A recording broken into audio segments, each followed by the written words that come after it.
三花子、五花子、枝等、柿餅、牛舌頭、六龍棒、薄等、六龍肉。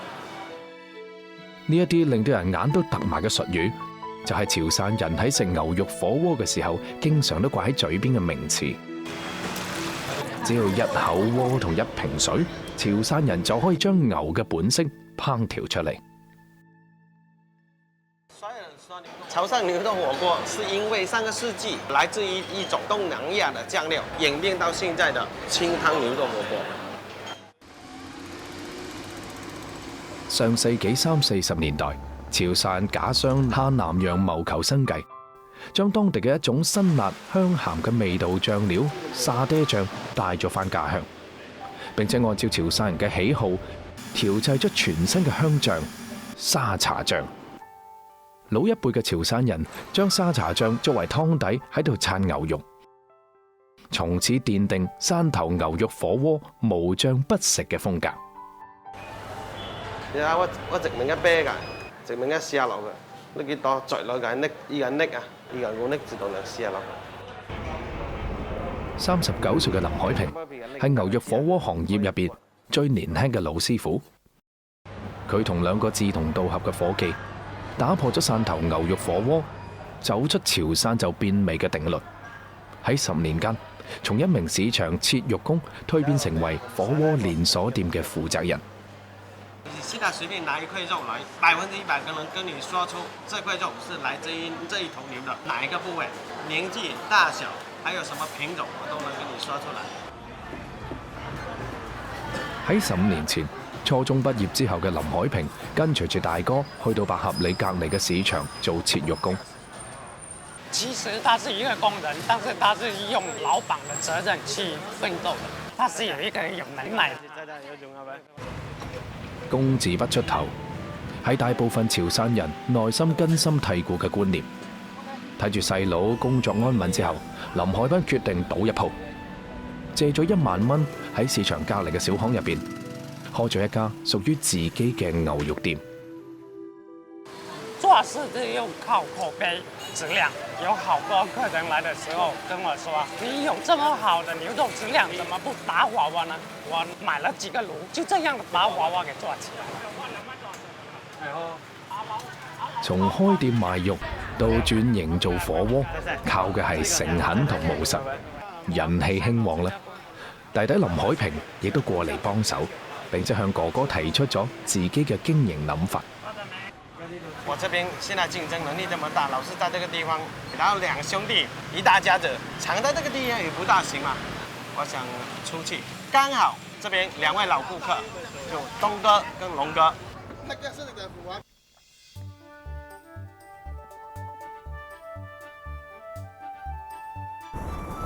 做10個公里就夠。一嚿曬嚟台能吃係個咩情況？排隻嚟吃也得就賺嘛。可以啊，好。距離汕頭近3000公里嘅內蒙古草原，係中國最佳嘅天然牧場之一。自2013年開始，林海平同2位老顧客每隔半年就會嚟到呢度一次。這批牛是供我們自己的嗎？這裡邊有供我們自己的，就每天早晨6點多就開始放牧，中午有一段時間3-4個小時休息，然後下午2點多開始接着放牧。廠長，下周供給我們自己的牛一定不能超過3歲，要挑那些漂亮一點的。盡量不要超過800-900斤，我們要控制肉的纖維，不要太粗了。每一頭牛都要按照這個標準來走。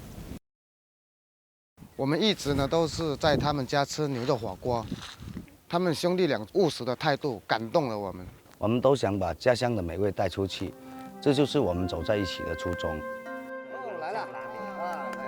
為咗更好咁生活，亦都為咗人在他鄉，亦都可以試到家鄉味。3個唔同出身卻志同道合嘅牛人行到咗一齊，從揾食材開始，佢哋嘅足跡遍佈咗雲貴川高原，最後選定咗內蒙古嘅通遼牧場。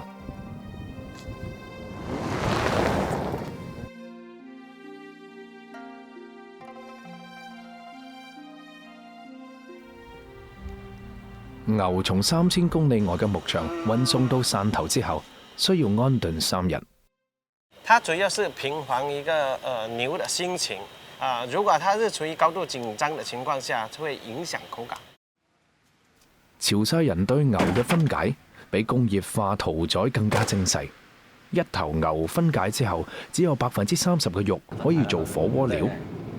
為咗保證肉嘅鮮度，林海平定低咗規矩，從屠宰到餐台唔可以超過3個鐘。牛肉到店之後，就係刀手演繹技術嘅環節。肉切得唔好，會導致肉質纖維拉長，從而好難去嚼，口感粗糙。牛身上嘅10個部位需要10種唔同嘅切法，保證每一塊肉嘅厚度一致。呢個就係刀工嘅精煉所在。來，今天上的都是好肉，好肉，對，100%。喺唔少人睇嚟，火鍋嘅靈魂在於湯底，但係潮汕牛肉火鍋絕對唔行濃鹽嘅基調，追求大道至簡，講求清而不淡，鮮而不俗，嫩而不生，油而不膩。很多人都以為火大就好，其實不這樣的，火要文火，不要太大因為你火太大的話，你會把裡面牛肉的血水鎖在裡面，它本身會帶給你口感是酸的。1掉雜質然後2掉血水，3掉纖維。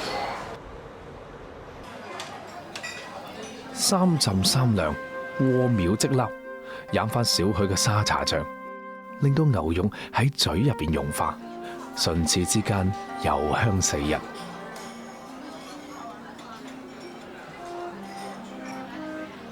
一方水土，孕育一方菜肴。民間曾經有咁樣嘅刻板認知，走出咗潮汕牛肉火鍋就會變味啦。林海平、莊旭東、方壯龍3位牛人顛覆咗原有嘅飲食常規。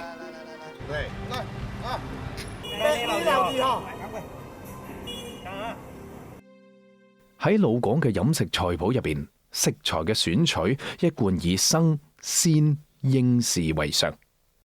點樣先可以喺長時間入邊最大程度咁保存海產嘅鮮味？老廣自有一套。今年雨水多會豐收啊，一定要上嚟睇睇啲行情先得。是啊。一德路呢條廣州越秀區嘅騎樓老街，只有短短870米，卻集中咗10幾個專業市場，過1000家嘅商鋪，因為鹹魚、海味、乾果而聞名全國。嗰啲貝都好均勻，揀貨呢冇黐手，嗰啲貨呢質量又比較好啲。乾貝，我哋老廣所講嘅瑤柱，性味甘鹹平，有滋陰補腎、健脾調中嘅功效。顏色都可以。今年53歲嘅楊漢明係湛江北部灣嘅漁民。喺20年前，佢喺當地率先養殖瑤柱。20年之後，湛江北部灣嘅家家戶戶都係瑤柱養殖能手。基本上我哋做出嘅產品都係拉上嚟一德路呢度批發，其他地方全國各地到世界都係嚟呢度批發。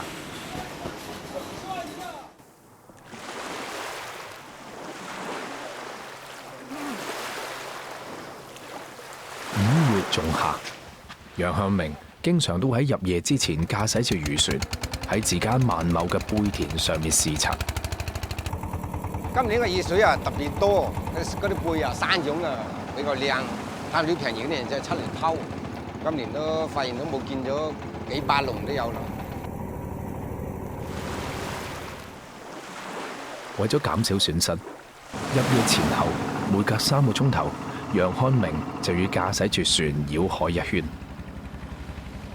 93年呢個環境唔好之後，我哋七個呢搞珍珠之後呢，就96年翻嚟就睇到嗰隻山東嗰邊呢扇貝嗰隻行業就比較靚，後嚟呢我就把呢隻項目引進翻嚟呢度。當年湛江北部灣嘅珍珠養殖業正值係寒冬，謀求出路嘅楊漢明帶住扇貝返嚟嘅時候，當地珍珠養殖戶普遍都唔睇好，就連屋企人都提出咗反對嘅聲音。佢都有反對話，開始話，不過我哋呢大男人主義嘛，即係講睇住項目就上咯，唔理嘅咯。睇啱就做，從養殖設施嘅建設到種苗嘅培植，為咗炮製呢一碗頭啖湯，楊漢明花咗5年嘅時間。一扇貝呢，佢靠食嗰啲海上微生物嘅，一年收成2次噶。農曆5、6月份嘅時候呢，就係加工瑤柱，嗰隻量就比較大啲。最後第二做呢，就係春節前，嗰隻量就比較少少，就係做前貝。直到2002年，見到楊漢明勢頭唔錯，其他漁民先陸續開始跟隨住轉型。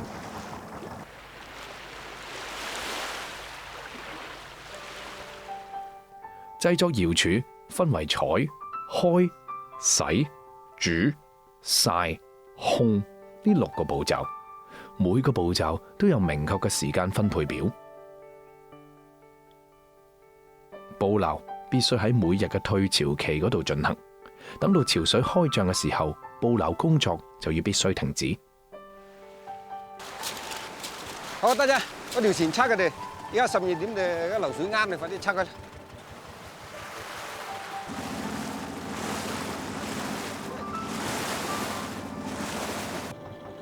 佢嗰分又屬於係季節性嚟噶，佢一到嗰隻農曆5月呢，佢就開始肥啊嘛。你唔作呢，佢就過後呢，佢就死嘛。佢嗰隻扇貝呢，喺颱風之前基本上都收完噶啦。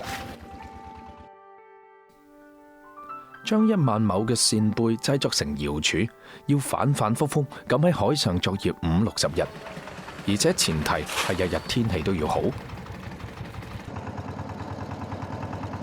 得啫，洗個休去解8籠得嘞。冇到太多，等下又搞蝦就。扇貝起網之後，需要爭分奪秒咁送返到岸邊，緊接住就要開殼取機。開殼嘅關鍵在於經驗。每年嘅呢個時候，楊漢明都會將村入邊嘅所有專家全部請過嚟。第一刀你一定要靠邊先得，一刀放落去呢，佢已經就成個瑤柱就好完整嘅。湯唔靠邊呢，成2個啦，一個瑤柱就成2個。嗰隻扇貝呢，佢單係靠攞隻閉殼機啊嘛，佢嗰啲裙啊同埋啲膏呢，全部都唔要。當扇貝褪去咗堅硬嘅軀殼，剩低落嚟嘅就係經歷海浪之後嘅精華。白嫩嘅閉殼機需要反覆沖洗，確保冇雜質之後，再放入已經調製好嘅鹽水入邊，慢火快煮。用嗰隻煤燒呢，佢火力猛嘛，煮呢時間要快，一般控制喺10分鐘左右呢，佢就煮熟嘅。瑤柱起鑊之後，第一時間就要過冷河。冷河可以令到閉殼機迅速降溫而鎖住鮮味，同時淡化表面嘅鹹度。過完冷河嘅瑤柱嘅半成品就可以平鋪喺網上面接受日光浴。放喺西度，馬上攞出去曬，曬咗5成乾，就馬上要放入嗰隻烘房啊，用嗰啲煤呢，再去烘到8成度。要經過煤烘，佢嗰隻香氣先有。你單係靠太陽曬呢，香度都唔得，唔夠。改變以往單純依靠日光暴曬嘅方式，用煤爐加工烘乾係楊漢明嘅創新之一。捕撈、去殼、清洗、蒸煮、烘曬，再到最後分裝，每一粒瑤柱都濃縮咗漁民嘅心血，蘊藏住大海嘅生命力。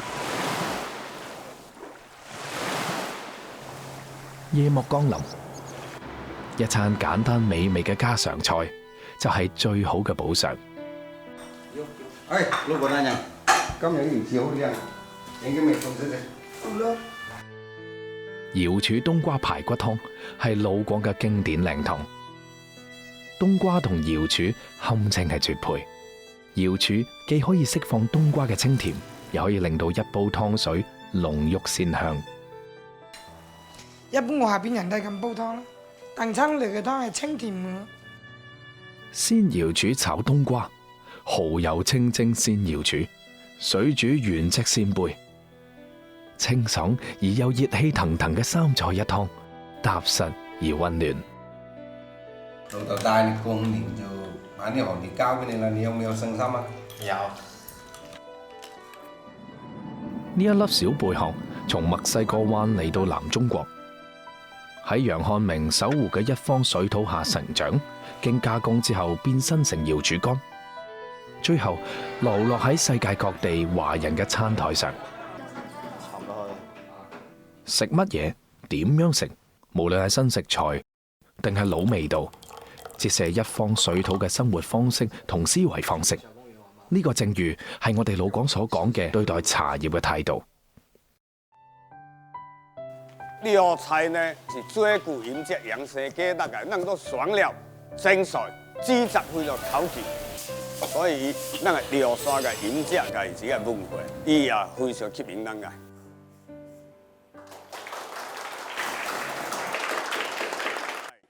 52歲嘅張樹茂係潮菜名廚，唔單止致力於潮菜嘅烹飪技藝嘅鑽研探索，更加係身體力行帶領住自己徒弟傳藝，一直被評為非遺潮菜傳承人。教高本書過，要咩錄出咱料菜獨立烹飪技法，叫做蔬菜烹助。現在啱啱清明出世啊！現在春底愛好材料。下隻則佢，我用春底來做4道菜嘅，來給咱奉獻嘅，愛買。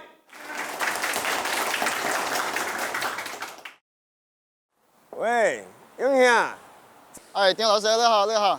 來去找個好嘅底，你話想拿來做掛到地上來教起學生。係好，係你買啲嘢之後都派點佢話嚇。粵東第一高峰潮州鳳凰山，瀕臨住東海，氣候溫暖，雨水充足。優越嘅環境孕育出宋種茶王單叢茶。咱感覺嘅咩做咗就全部認做咩食㗎？係好。茶農曾樹榮一家3代靠單叢為生，正係呢一小片嘅綠葉，令到張樹茂同曾樹榮結緣於鳳凰山。今年34歲嘅曾樹榮，13年前告別海外闖蕩嘅生涯，選擇回山接手祖業。鳳凰山嘅茶一年可以採摘春秋2季，但係同一般嘅茶農唔同，曾樹榮遵循住祖輩定得嘅鐵律，只係採春茶。從我爺爺到我這一代開始，為了保持那個來年的茶葉的質量，一年都是採摘一次，質量提高的，價格也提高的，基本上都是一樣的。好，第一燈啊！第一燈啊，張湯嘅老。並非係人人只可以做到重質而唔重量，可以堅守1年1採嘅茶農喺鳳凰山上只有近1/3。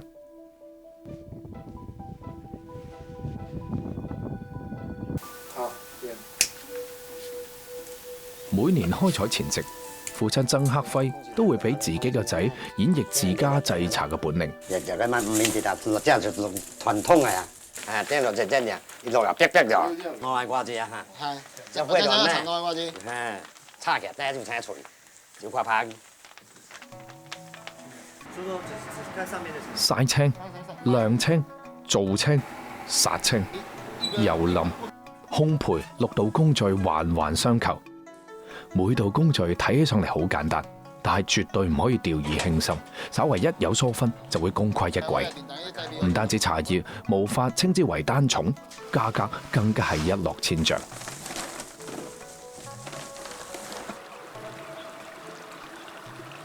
3月溫潤綿長，正係第一手單叢嘅採摘佳期。曾樹榮就要趕喺正午太陽出嚟嘅時候上山開採。採茶得有太陽，天氣好，做出的茶葉才能香。單叢那個特點就是香乾，回甘好。英兄啊，哦，挺好食，挺好食。我見啲天氣好，咩就好啲啊！好啊。出太陽先至可以採茶，係曾樹榮鐵定嘅原則。食材一定要精挑，呢個係張樹茂堅守嘅底線。世間孟培，精挑細選，茶膳嘅製作既係曾樹榮同張樹茂嘅技術結合，更加係製茶同烹飪兩大領域之間嘅交匯融合。老師花了整節嘅時間，列了知識嘅試得來，今日呢就嚟做4道菜，去同學們分享者嚟學習嘅。張樹茂嘅授課亮點在於變，食物隨時節而變，味道隨食材而變。茶香蝦呢一道老廣最為熟悉嘅粵菜，點樣喺蝦嘅鮮甜之間突出茶嘅香味？張樹茂有自己嘅一套秘方。湯較健康來加入濃茶汁，然後呢來煮成來椒，入呢個汁來醃蝦。因為咱蝦呢伊含有豐富嘅蛋白質，所以落煮蝦經過油炸嘅時候呢，伊會流失部分。咱落愛落炸嘅時候呢，篩去伊加入嘅嫩青啊。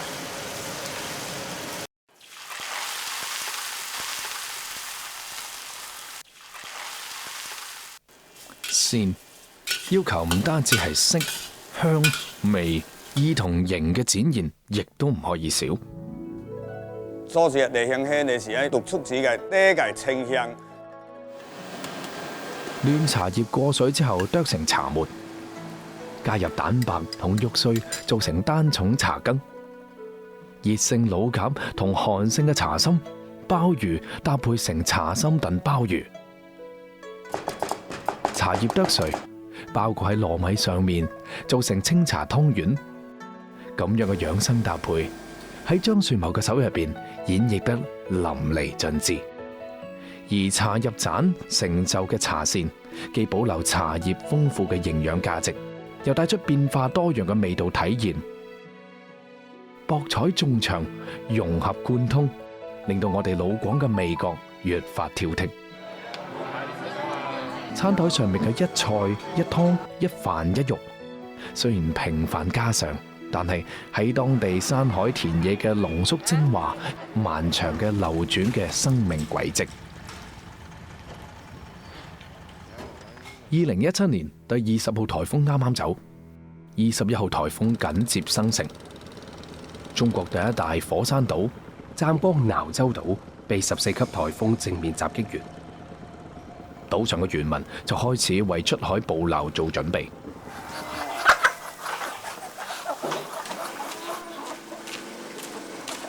阿孟做什麼樣哦？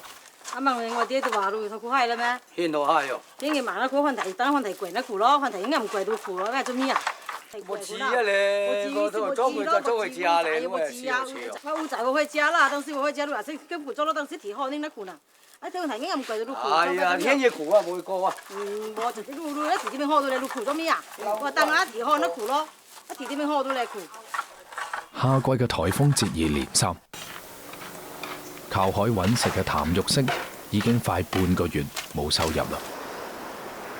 定係養咗都係做字啊，定係。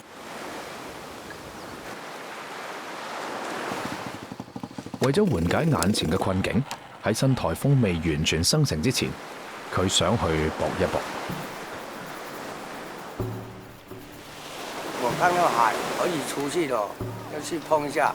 這個月可能就做到明年了，所以就是想抓好時機，出去搞一點錢回來。佢哋沒有辦法要我咯。錯過呢個月，就要等到明年，係乜嘢令到譚玉色咁敢搏呢？我們漁民每天都是在跟那個時間和那個氣候嚟賽跑的。令到譚玉色冒險出海嘅係湛江瀾州島上最有名嘅海底貴族瀾州青龍蝦。呢一種曾經嘅朝廷貢品，喺每年農曆5月到8月先有。過咗呢個時節，亦都再難以遇上。假都真係假嘅呢，那條呢就拋橫這個皮嘅，假嘅條落湖啦，冇咩嘢，我咪企嚟賺咯。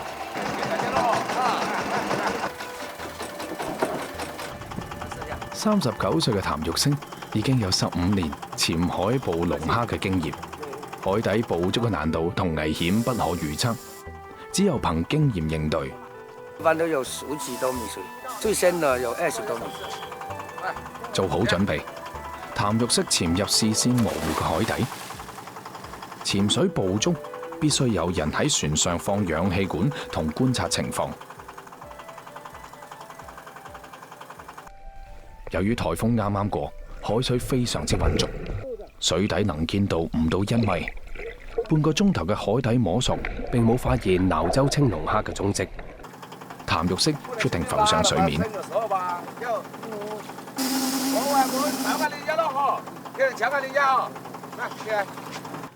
瀾州島青龍蝦又稱之為中國龍蝦，主要分佈喺中國南海同東海南部近岸嘅海區。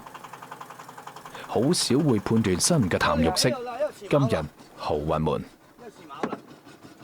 將目標寄望喺2海里外嘅水域。譚玉星再次潛入能見度極低嘅海底，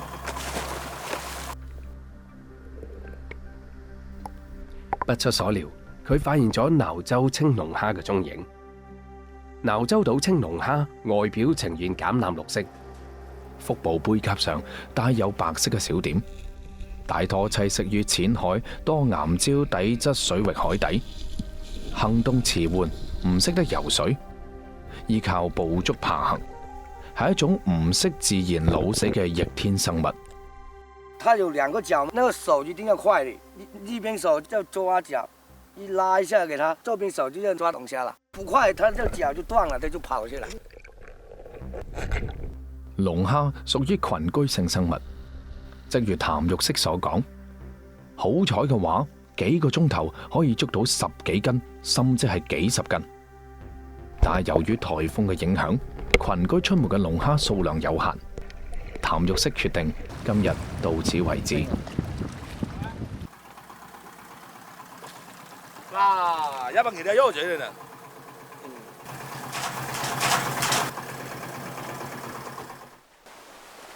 結果雖然不盡人意，但係亦都唔至於係蝕本。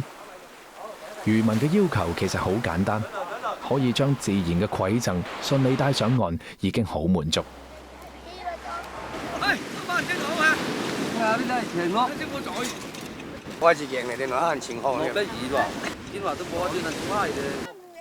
冒險出海就係為咗轉瞬即逝嘅美味。譚玉星決定賣一半，留一半，俾老婆同孩子試一試今年最後一啖先。快對哦！養到我褲都只要褲，揾多大？對啦，等話做柴佢咗啊，要背一下對你更加驚知下你。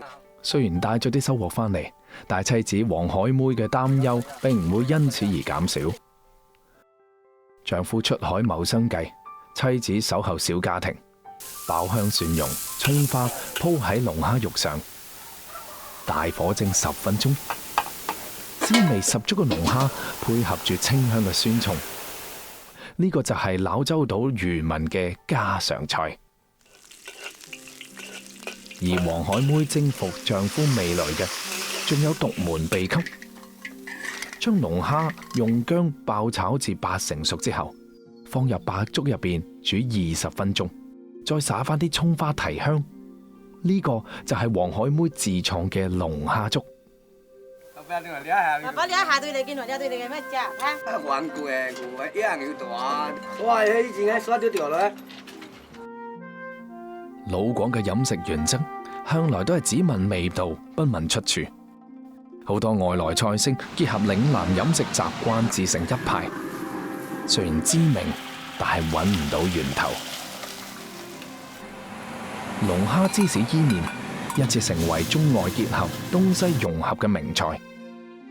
喺粵菜傳統本味當中浸潤嘅西餐創意，初嘗似曾相識，細品與眾不同。夏秋之季，廣州嘅街頭巷尾榴蓮飄香。然而喺老廣嘅食單上面，榴蓮唔單止係水果咁簡單，榴蓮同粵菜喺後廚相遇相知，結果超乎想象。榴蓮這種水果呢，早在明清時期已經進入了我們老廣的味覺了。從那個時候就已經開始慢慢地接受榴蓮的這種味道。榴蓮愛其者讚其香，厭佢嘅就覺得佢好臭。喺食呢件事上無所不能嘅老廣，點可以將呢一種獨特嘅味道入到我哋餐台呢？本身我很喜歡吃榴蓮，所以呢，我想讓不吃榴蓮的人也嘗試一下吃榴蓮。我們今天開一下會。陳振剛撮合榴蓮嫁俾粵菜嘅第一個人，從星級酒店嘅粵菜大廚到卡塔爾皇室御廚，粵菜係佢安身立命嘅根本。4年前一日，破天荒嘅一個諗法，令到佢放棄大廚嘅身份，開始咗味覺嘅冒險。我第一道菜就是榴蓮煮魚的。我搜查過資料了，榴蓮跟蝦和蟹煮就不行，會產生毒素的。經歷過無數次嘅失敗同改良，榴蓮魚終於面世啦！廣州第一家榴蓮主題餐廳亦都隨之誕生。從開始籌備到開業，花了半年時間。是的，我和我的廚師們，他先喝開水都感覺口是苦的。喺食材上嘅選擇同菜式嘅創作上，陳振剛可謂係試勻咗酸甜苦辣。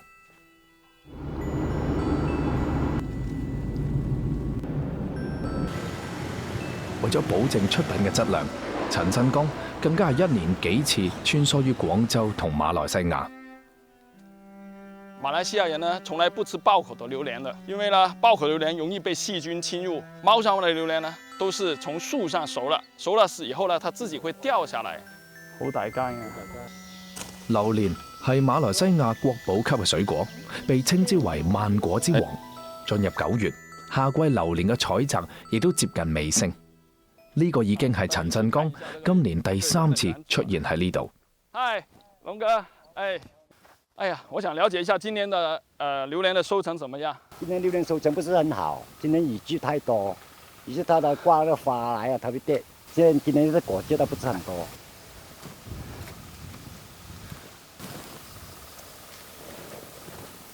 哦，為什麼現在是綁着的呢？以前不是用網的嗎？現在沒有用，以前就用網來，現在就用繩子綁住這個榴蓮，把榴蓮掉下來鋪給椰子樹。它現在有這樣的雜質，它就我們就再綁住它。現在到10月到12月就很多果了。那我就準備再大批進到國內，做成我們的新的產品。喺果園徘徊咗一日，陳振剛揾到咗合適嘅榴蓮。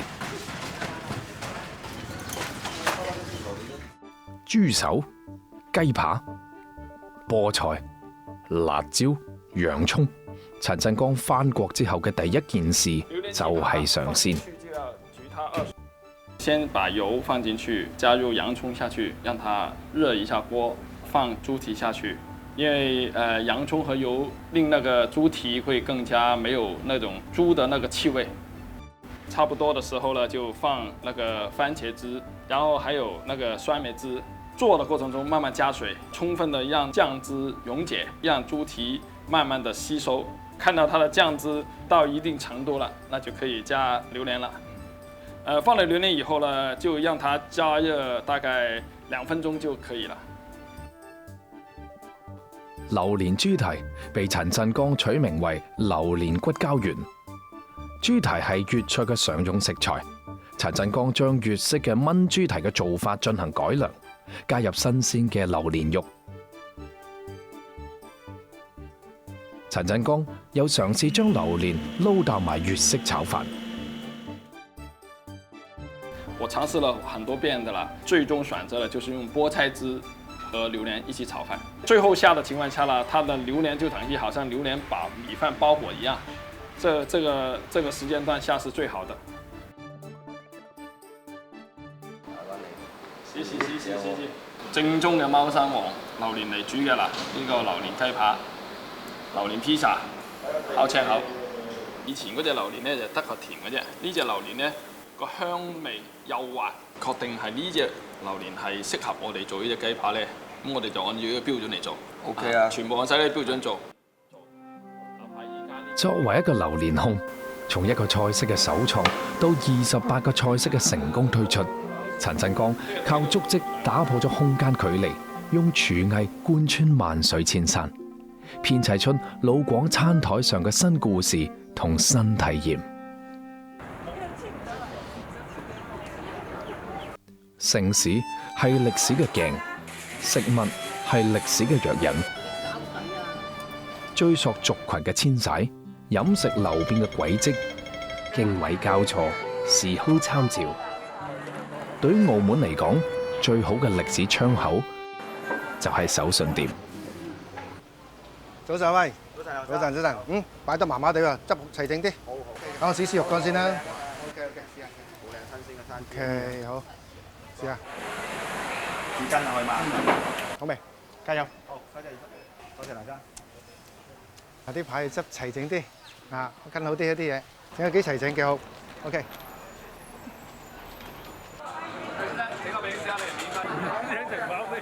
梁燦光，澳門街上嘅小明星。講起手信，唔少得嘅係佢嘅傳奇故事。20年之間，佢從拉小推車賣花生糖嘅小販，變成擁有29家手信店嘅掌門人。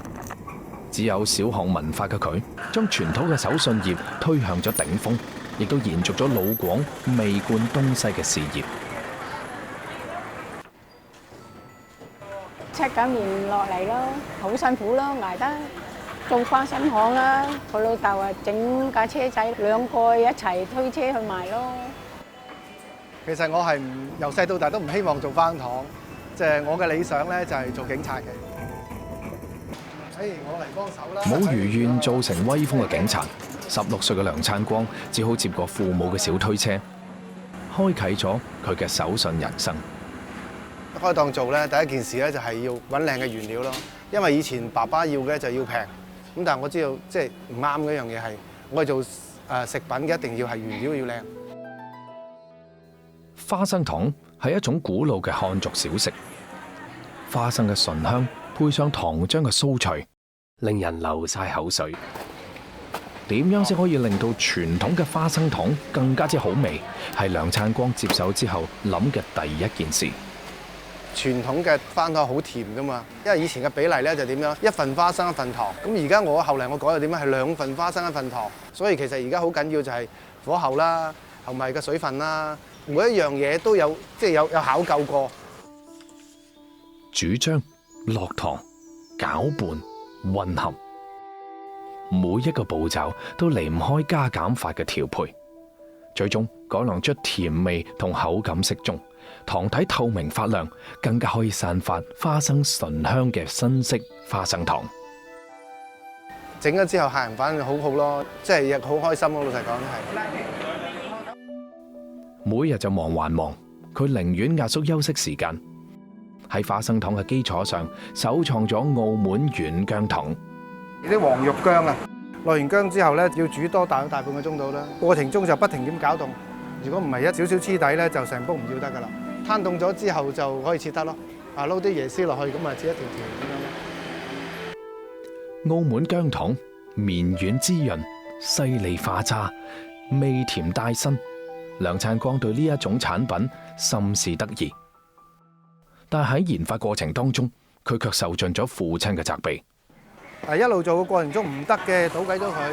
咁倒咗佢嘅時候，有時俾爸爸見到啦，爸爸就話：哇！你個衰仔抌晒我嘢，整一敗家仔嚟咁樣，即係成日俾人鬧咯。呢個敗家仔嘅薑糖吸引咗眾多慕名而嚟嘅吃貨，小推車嘅生意亦都因此興旺起身。唔到1年嘅時間，信心滿滿嘅梁燦光開設咗屬於自己嘅第一家手信店。即係由一種產品花生糖，至到而家幾百種，其實都係不斷嘅嘗試失敗，咁啊再成功咁走過嚟嘅。喺呢一座文化交融城市長大嘅梁燦光，唔會止步於傳統嘅廣東小食，東南亞特色小食亦都成為佢味貫東西嘅獨門秘笈。其實肉乾最起源咧就係東南亞傳入嚟澳門嘅，所以我哋去學肉乾嗰陣時咧，新加坡啊、馬來西亞、泰國啊、台灣啊，甚至內地就去學，因為我想揾翻嗰啲最傳統嘅味道。肉乾嘅製作非常之繁瑣，單係肉嘅比例、肉嘅厚度就係一門學問。傳統嘅肥肉嘅比例就係30至40%，我哋而家改到得5%，就2 mm 嘅厚度。佢有分上厚度咧，就鎖住肉汁，同埋個口感味道都好食好多嘅。肉鋪好咗之後，放入烤箱入邊，低溫烘烤5個鐘頭，烤乾一面，反轉過嚟，再進入烤箱低溫烘烤7個鐘。烤肉個溫度咧超過85度咧，變咗臘腸味啊，或者係嗰啲叉燒味嘅。一塊肉乾烘烤嘅時間就需要12個鐘，好唔好食？仲要睇最後一步，明火燒，再去大火燒佢，就出到爐先係香嘅，啲汁啊全部帶咗出嚟。唔好食嘅嘢，我哋絕對唔生產。梁燦光往返喺辦公室同工廠之間，來來回回，半輩嘅人生就耗喺手信上。我心目中嘅手信就係個個試得到，將澳門嘅味道帶去全世界。呢個就係我理想啦。話俾我聽，你想食乜嘢，我就知道你係個點樣嘅人。唔排外，唔張揚，喺東嘅含蓄入邊勾兌出西嘅奔放，但係最終嘅本色依舊係清晰。喺煙火繚繞嘅後廚，人情世故嘅餐台，激盪出唔同嘅種族同文化嘅懷鄉滋味。呢個就係老廣心目當中最好嘅味道。